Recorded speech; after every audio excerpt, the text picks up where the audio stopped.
आज अपन देखेंगे अपने COA की यूनिट 1 का नेक्स्ट टॉपिक रजिस्टर स्टैक। मैंने तुम्हें बताया था ये स्टैक ऑर्गेनाइजेशन का पार्ट 2 है, क्योंकि स्टैक ऑर्गेनाइजेशन अपने अंदर एक बड़ा टॉपिक है। तो अगर मैं उसे डायरेक्ट तुम्हें पढ़ाती एक वीडियो में तुम्हें नहीं समझ में आता। बड़ी चीजों को जब हम छोटे छोटे पार्ट्स में डिवाइड कर दें तो वो हमें जल्दी समझ में आती है। तो आई होप तुम्हें पहली वाली वीडियो बहुत अच्छे से समझ में आ गई होगी। अब हम रजिस्टर स्टैक देखते हैं। A stack in a computer can be implemented in two ways, in a portion of main memory or as a collection of a finite number of registers. Computer में तुम्हें पता है ना, स्टैक दो तरह से बनते थे। मेमोरी में रैम का पार्ट होता था, या तो आप रजिस्टर यूज करके बनाते थे। जब स्टैक ना रजिस्टर से बनता है उसको बोलते हैं रजिस्टर स्टैक।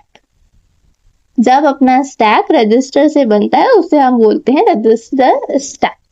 तो रजिस्टर स्टैक क्या होता है? रजिस्टर के अंदर जो है बना हुआ जो स्टैक है उसे ये बोलते हैं। ऑर्गेनाइजेशन ऑफ रजिस्टर स्टैक क्या है? इसमें क्या होता है, मल्टीपल रजिस्टर होते हैं और हर रजिस्टर की एक स्टोरेज लोकेशन होते हैं। फॉर एग्जाम्पल 64 वर्ड का स्टैक है, मतलब 64 उसमें स्टोरेज लोकेशन है और हर एक में एक डेटा या आइटम स्टोर होता है। तो ये एक एरे जैसा होता है, बस स्टैक रूल इसमें फॉलो होता है। अब जो स्टैक पॉइंटर है, स्टैक पॉइंटर बहुत इंपॉर्टेंट है। अगर आप स्टैक ऑर्गेनाइजेशन पढ़ रहे हो तो स्टैक पॉइंटर तो आना ही आना है। SP एक रजिस्टर है जो top of the stack address बताता है।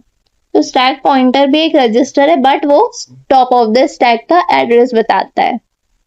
अब जैसे एक एग्जांपल है ABC, तो अब इसका मतलब क्या है कि स्टोरेज A स्टोर, सबसे पहले A स्टोर हुआ है, फिर B, फिर C। सिंस C जो है वो लास्ट है, इसीलिए ये मेरा टॉप ऑफ द स्टैक है। तो स्टैक पॉइंटर उसको पॉइंट करेगा। मतलब डरो मत, क्या हो रहा है, ये मेरा स्टैक है, सबसे पहले A आया तो ये A, फिर क्या हुआ B आया, B, फिर लास्ट C आया।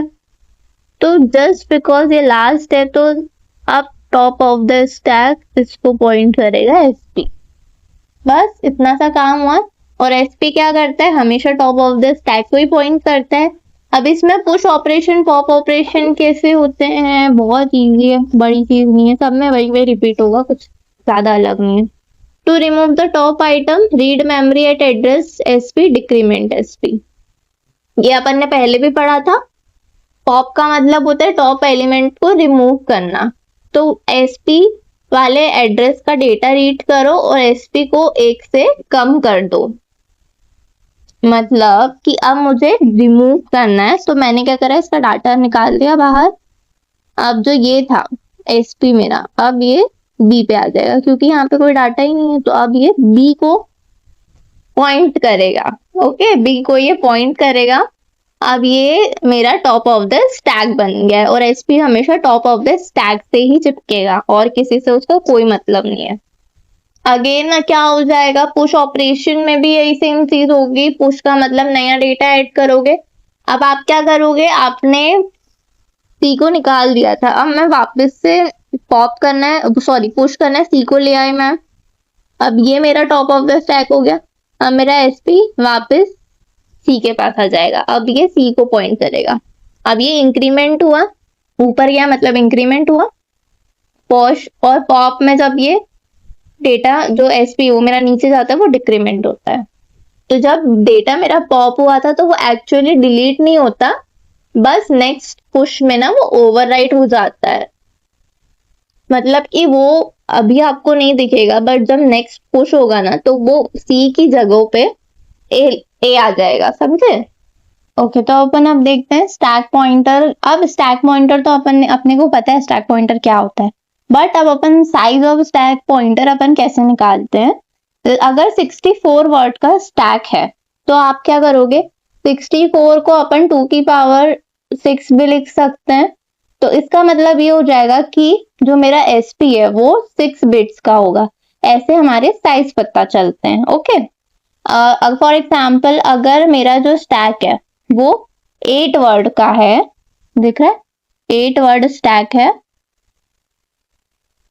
तो अब जब 8 को मैं क्या लिख सकती हूँ, 2 की पावर 3 लिख सकती हूँ। इसका मतलब कि मेरा जो स्टैक पॉइंटर का साइज है वो है 3 बिट्स का, फॉर एग्जाम्पल। तो कितने लोकेशंस है उतने बिट्स अपने को एसपी में चाहिए होते हैं। नहीं समझ में आया इतना? बस इतना तो समझ में आ गया ना कि स्टैक का साइज अपन कैसे निकालते, 2 की पावर में करके। ओके, अब अपन देखते हैं ओवरफ्लो एंड अंडरफ्लो बिहेवियर। अगर जो ये टर्म्स पहले से जानता है अच्छी बात है, नहीं जानते कोई बड़ी बात नहीं, अपन सीखने ही आए हैं। ओवरफ्लो का मतलब होता है स्टैक फुल और अंडरफ्लो का मतलब एम्प्टी, समझ गए? तो स्टैक में ना मैक्सिमम वैल्यू अपनी होती है 1 1 1 1 1 1, मतलब ये 63 है, 63 है ये। अब आप पूछोगे 64 बिट्स का होता है, बट ये 63 क्यों है? अगर मान लो मैंने इसमें एक इंक्रीमेंट करा, +1 करा, तो ये आ जाएगा। बट हमारे लिए सिर्फ 6 बिट्स ही अलाउड हैं, इसीलिए इतना इसका मैक्सिमम वैल्यू होता है। और अगर आप 6 बिट ले लोगे कि चलो मैं ये 1 हटा देती हूँ, तो रिजल्ट मेरा तो 0 0 पूरा 0 ही हो जाएगा, खत्म हो जाएगा। तो स्टैक फुल होने के बाद भी पुश अगर आपने कर दिया तो ओवरफ्लो एरर आ जाएगा। मतलब आप इतनी मैक्सिमम है, इसके बाद अगर आप पुश भी करोगे ना तो भी कोई मतलब नहीं है, मैक्सिमम एरर आएगा। ओके, कौन सा एरर आएगा? Maximum error. समझ गए? बहुत इजी था।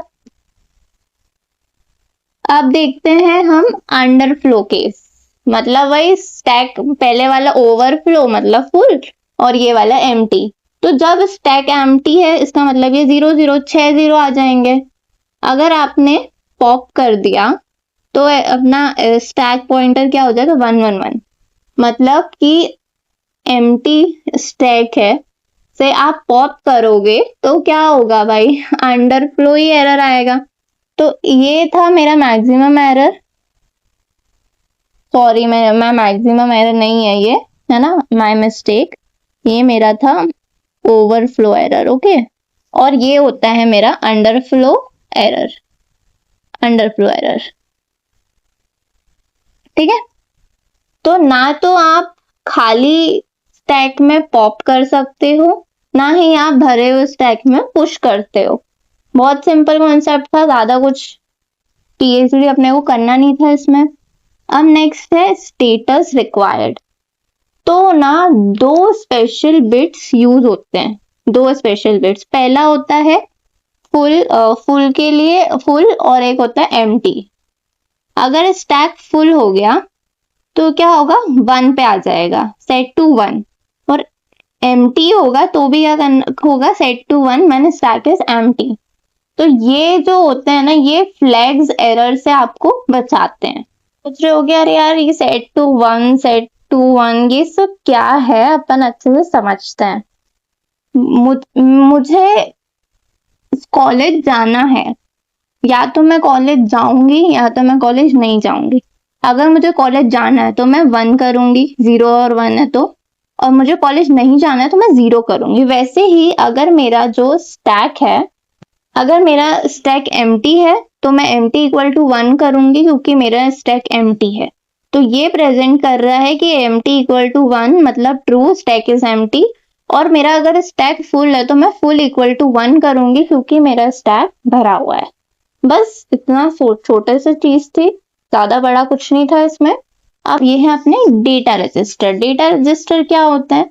डीआर एक टेम्पररी स्टोरेज रजिस्टर है। इसका क्या काम है? स्टैक के साथ डायरेक्टली ये काम नहीं करता है, लेकिन डेटा को होल्ड करता है जब भी वो ट्रांसफर हो रहा होता है।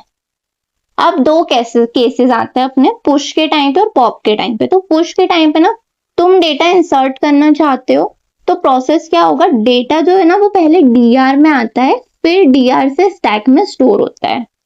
जैसे कि सबसे पहले मुझे पुश करना है 50, तो मैं डेटा मेरा डीआर में स्टोर होगा, डीआर इक्वल टू 50।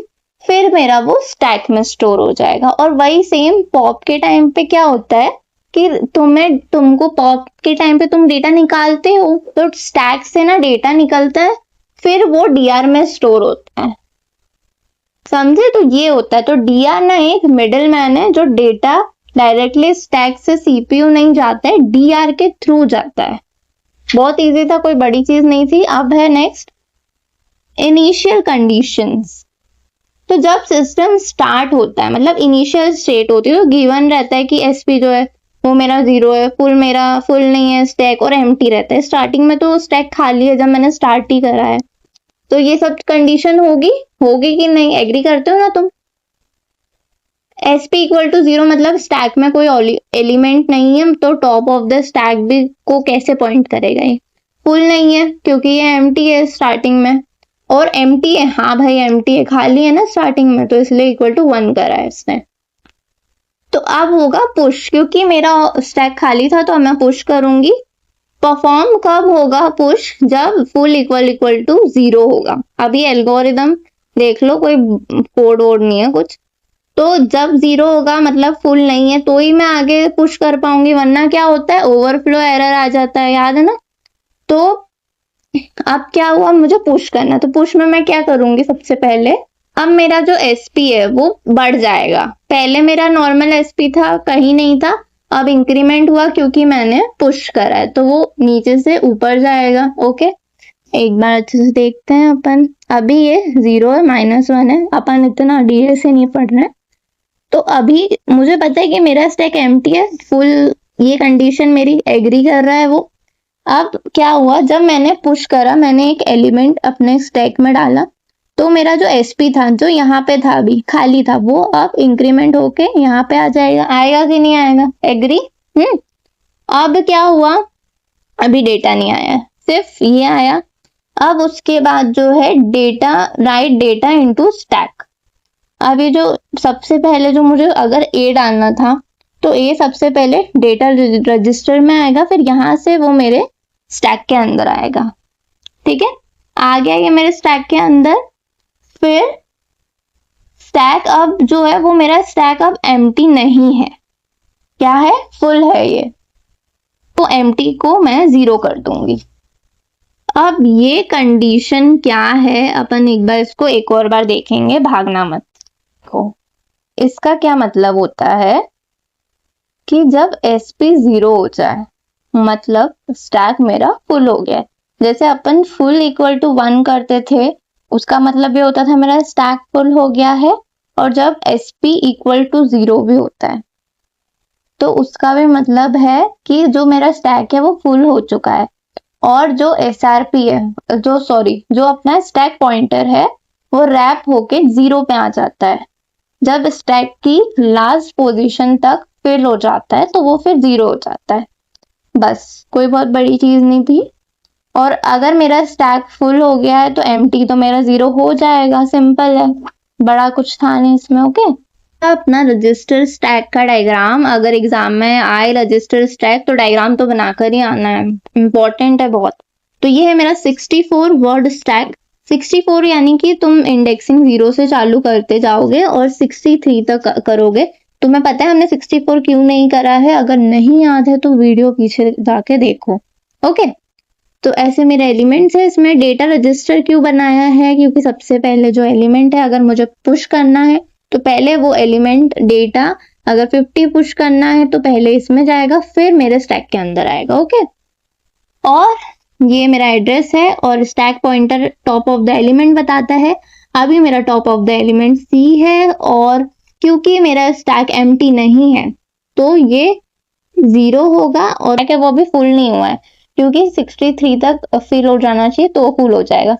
जब मेरा स्टैक फुल हो जाएगा तो मेरा एसपी जो है रीच कर जाएगा 0 पे, मतलब मेरा स्टैक फुल है। बस, बहुत सिंपल था, कोई बड़ी चीज नहीं थी। और ये अभी अपन स्टेप्स दे समझ चुके हैं। ये अपने स्टैक ऑपरेट्स होता है इंक्रीमेंट और डिक्रीमेंट से, और push is done when full equal to 1 error, pop is done when empty equal to 1 error. Full equal to 1 होगा तो एरर क्यों आएगा? क्योंकि पुश ऑन नहीं कर सकते आप, फुल हो गया है, और पॉप, खाली चीज को आप पॉप भी नहीं कर सकते। सकते हो।